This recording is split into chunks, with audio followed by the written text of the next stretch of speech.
Buckle up and get ready for a journey of the mind. This is PM Drive.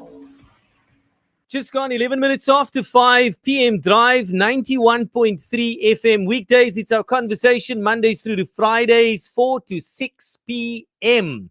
Today's Wednesday, so it's Word, Wisdom, Wellness, and Windy Wednesday, particularly in Cape Town. For a second week running, it's the 4 W's all together.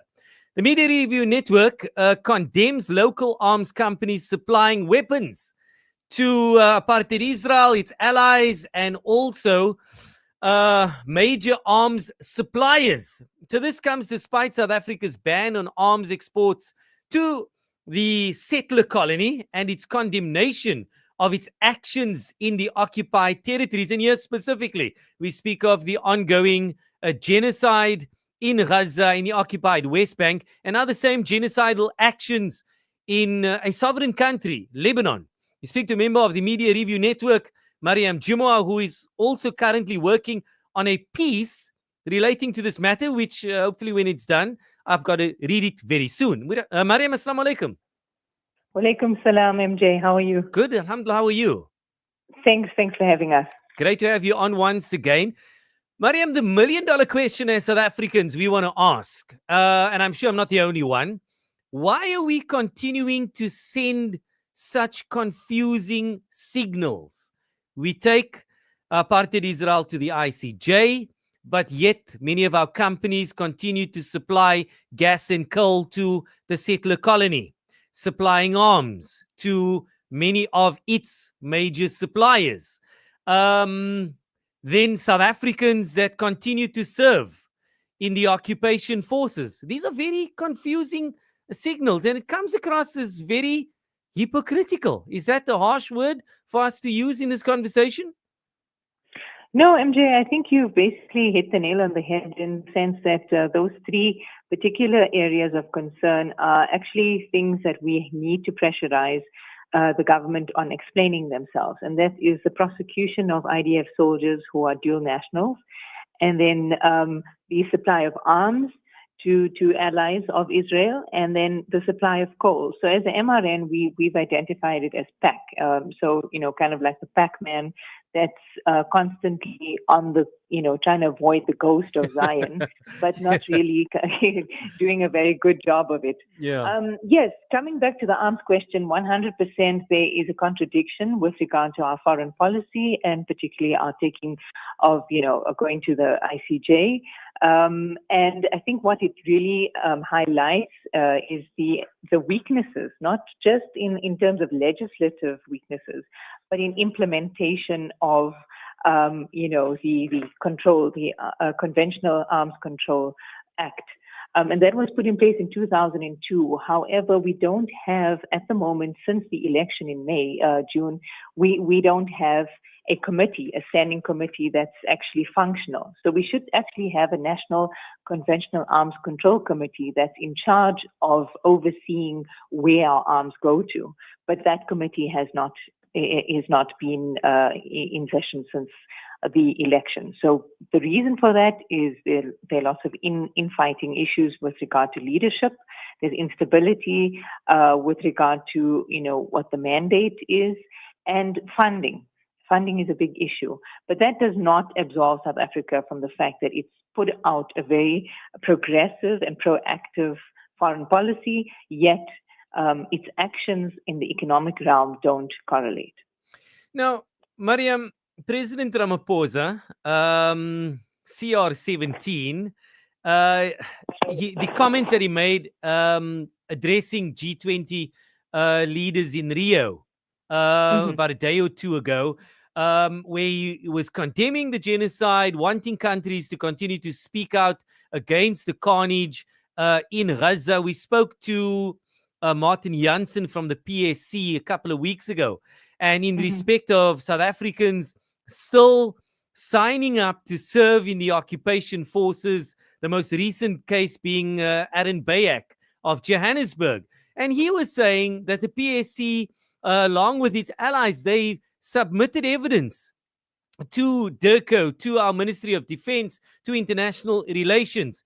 more than 11, 12, 13 years ago, asking for government to seriously investigate this and to take action. So it kind of gives us the impression as South Africans, on the one hand, yes, we are grateful. The international community supports us in our ICJ case. But then you have all of these still continue that, continue to sprout about within the woodworks. It's really not acceptable. I think, MJ, what your comments highlight also is that it's not contained only to the concept of armaments and to the prosecution, but actually it's to do with the systemic, I would say, the breakdown of a moral integrity around our institutions. So there's the push and pull factor of the economy versus our moral policy. And if we look at Denel in particular, you'll see that from 2019 to 2022, Denel was actually looking for 8 billion rand bailout from the Treasury. And yet, 2023, we see a 390 billion rand profit. So obviously, they've had to rearrange, aside from, internal liquidity issues of moving funds from one side to the next, but there's definitely been an increase in sales. The Ukraine war, Russia-Ukraine war has been actually a boon for South African arms sales. So we need to understand where the prioritization of the economy versus moral policy, the balance of those two forces, but also where does corruption come in? So are we able to speak, clearly with one voice, or are there forces that are actually able to prioritize self-interest in terms of the companies, arms manufacturing companies, who will benefit from South African arms sales? All right. Now, Mariam, I'm intrigued. I know you're busy with your piece, and I like your investigative pieces that you actually put together. Are you able to, at this perhaps premature stage, before the piece becomes available and it's published and it's available on the MRN digital platforms, etc., what have you uncovered so far, if you don't mind me asking? Well, at this point, we're also very grateful for the work of Open Secrets, which is an NGO actually based in Cape Town, who've done wonderful work, even on retroactive corruption during the apartheid regime. And so their 5 researchers have put out a short piece on the amounts that South Africa has actually, the arms export sales to Israel over 2023. And so I think what's most shocking here is if we look at Italy, which is, nobody thinks of Italy as a major superpower at all, but the 131 million rand of electronic equipment and observation equipment sold to Italy. Now, we know that the Italian government is pro-Israel, yes, and that protests in Italy have been suppressed quite violently. So we have to really, put our heads down in the sense of looking to the paper trail. What exactly, what observation equipment are they getting from South Africa? And how does that then translate into their allyship with Israel? So there are some, crazy facts that have come out, but I think it's important for us to contextualize them. So I wouldn't want to just throw out random stuff. But obviously, as we've said, we are working on the piece, and yes, as soon as it's available, we'll be able to chat about it. Mariam, just in conclusion, the Media Review Network condemning local arms companies supplying weapons to apartheid Israel and its allies, as well as its major arms suppliers. Now, you've highlighted Italy as one. We do know that they are supporters of the settler colony. Now, we would then ask as South Africans, as we wrap and conclude, what do we have the legislation? Is it a process of us enacting that legislation, applying more pressure on our government to ensure that this legislation is enforced, and we completely stop it and say no more arms supplies to apartheid Israel? Yes, no, I think, it actually, again, speaks to the question of where our economy is and what the primary interests are. And particularly now that we're in a state of government of national unity, we also have to factor in, the opposition party's view on this. And there are media outlets, for example, The Citizen, who have, been quite critical of the fact that South Africa has taken a moral position on Palestine. So there's a writer called Isaac Mashaba who has commented on the fact that Denel is actually just holding up what could be, amazing profits for South Africa by trying to investigate around the end user, so where these arms sales are actually going to. So in their mind, it's almost a bureaucratic irritation rather than something quite serious in terms of South Africa's ethical foreign policy. So we're balancing here, the forces in terms of neoliberal capitalism, for whom it really doesn't matter where it goes as long as the South African economy is growing, versus obviously the ideological and moral perspective that doesn't always have the, as you say, the legal backing or the implementative backing to see it through. So essentially, it's going to be that moral argument, paying the bills nationally or from a national perspective versus ethics, morals, values, and principles. Mariam Juma from the Media Review Network. Jazakallah, thanks so much for your time. Thank you so much, Shukran, for having me. Assalamu alaikum. Are you looking for a meaningful way to fulfill your zakat obligation? Look no further than Ashraful Aid. With our trusted track record, your zakat reaches those who need it the most in the most honorable and dignified manner. Visit our website at www.ashrafulaid.org. Pizza stories by Roman's Pizza. Dough. No, not the moolah kind. Pizza dough. Dough makes up half the taste of a pizza, right? Roman's Pizza makes fresh dough every few hours, which is very, very important because fresh is much, much better than frozen. Who likes to eat their toppings on cardboard? So you have no need to worry about the dough because you get any 2 large Savor Flavor pizzas for $159.80. Roman's Pizza, best value. Available all day, every day at Roman's Pizza Athlone, Roman's Pizza Promenade, Roman's Pizza Rosemead, and Roman's Pizza N1 City Value Center. Africa. Education, health, dignity, empowerment. These wishes all begin with water. Africa Muslims Agency is committed to providing clean water to the thousands who still live without this basic human right. Support us in giving the best of charities. Provide a water well for 16,500 Rand or a borehole for 55,000 Rand in Afghanistan or 65,000 Rand in Africa. Gain Thawabi Jariyah and help communities to reach their full potential. Africa Muslims Agency, empowering, educating, inspiring. When you need durable tiles for outside and sleek and impressive tiles inside, there's only one place to go.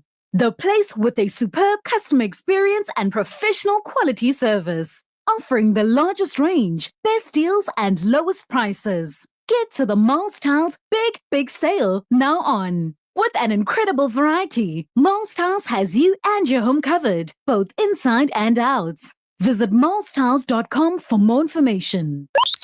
Welcome to the Voice of the Cape on 91.3 FM Stereo. Your station for faith, culture, and community. Tune in. Stay inspired. PM Drive, where minds collide. Participate in deep, thought-provoking, and cutting-edge discussions. This is PM Drive. Just gone 25 PM Drive, 91.3 FM. We continue this discussion. We now chat to lead contributor / writer of the article published by Open Secrets. She's also a Mail and Guardian freelancer, Ilham Rao, to delve into this from a journalistic stance and perspective. Ilham, assalamu alaikum. Walaikum salam. Ilham, I don't know if you heard us chatting to Mariam Juma of the Media Review Network. They spoke about Open Secrets because the MRN condemning local arms companies who continue to supply weapons to apartheid Israel, its allies, as well as its major arms suppliers. From your perspective as a freelance journalist. So, I think it's important to clarify that South African companies actually do not supply weapons directly to Israel. And since 2004, we've had a policy. The NCACC, which is the National Conventional Arms Control Committee, which is the one that gives licenses for arms exports, specifically does not supply to Israel since 2004. So I think that's important to clarify. The issue here is not that we supply to Israel, because officially we don't, but that we supply to companies who are known to then supply to Israel. And the problem is that the way the international framework works is that there is something called an end user certificate. And if South Africa, if I sell weapons to X, so if South Africa sells weapons to Germany, for example, knowing that Germany is the second biggest exporter of weapons to Israel after the US. If South Africa sells weapons to Germany, Germany then has to give South Africa an end user certificate. And technically, which says that Germany is the final user of this product. If Germany wants to then sell or send those weapons to Israel, Germany has to ask for permission from South Africa to amend this end user certificate. The problem is that South Africa, the NCACC is assuming that Germany or any other country like France, like the UK, that sends weapons onto Israel, they're assuming that these countries are actually going to ask us if it's okay, that this is pure naivete, this is just an assumption. And the South African government doesn't actually do any on-the-spot investigations or monitoring or checks to see whether this is happening or whether it's not happening. So if our weapons are being used in Israel, we actually don't know. And the government's not making any effort to find out.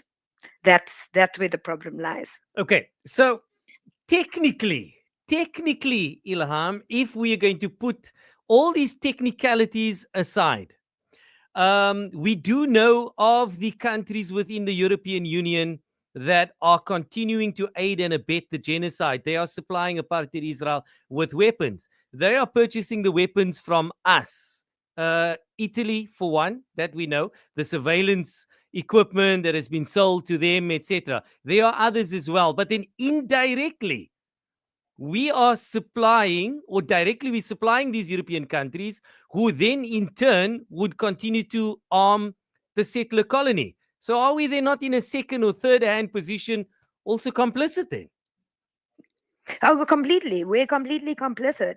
The problem is that we can't say exactly where. So I give you an example. We are Rheinmetall Denel, which is the joint venture between Denel, which is the South African state-owned company, and Rheinmetall, which is the biggest German company, is the biggest producer of 155 millimeter missiles. That is also, but there are a few companies that make this in other countries as well. But that is also the most popular weapon used by the Israeli army. So we don't know if those weapons are coming from South African factories. But the other problem is that, let's say Germany sends weapons onto Israel that were not made in South Africa, that were made in Germany. Because of the Ukraine, Germany has very openly said that they've said in the media that they are low on stocks because of all their weapons that have gone to the Ukraine, which means that any weapons that they buy, including from South Africa, would very likely be refilling their stocks. And the only way that they can send weapons onto Israel is if they get their stocks refilled. So we are therefore indirectly supporting the genocide. The problem is that we have no idea, and we're not making any effort to find out. So it's very likely, but our government cannot say we are not supplying Israel with weapons. That is not a statement that we can say. I'm laughing, Ilham, but this is so serious because Yeah, it's ridiculous. It is. Yeah. So we cut back and cut down on all the brass tacks and all the technicalities. South Africa is complicit at the end of the day. Of course we are. And the thing is, what is, I mean, if you look at how we're we're the second biggest supplier of coal to Israel. We supply them with Yes. 15% of their coal. We are all talk, and we're great with diplomacy.